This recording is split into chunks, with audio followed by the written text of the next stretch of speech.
Tesla ខ10000បាទយូជួនមួយគ្រឿងឯងបងប្អូន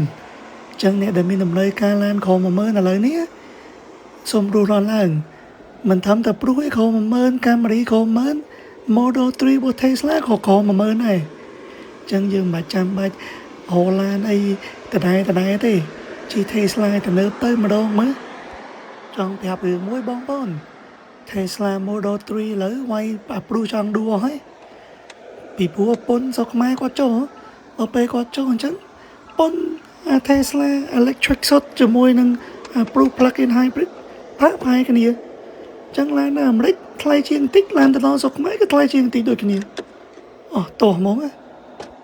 អាឡ័យតែពីនេះពីនោះច្រើនផ្លេចណែនាំឡានបងប្អូនចឹងមកគ្រឿងនេះឃើញឯងផ្លាកលេខកលីឡានកលីនៅខ្ញុំហ្នឹងហើយខ្ញុំបានតែសាករួចហើយឡានស្អាតប្រហែលជា90%ដែរទូអ្នកជិះភើច្រើនមិនក៏ដោយក៏ឡាន Tesla នៅថ្មីដែរព្រោះឆ្នាំនេះខ្ពស់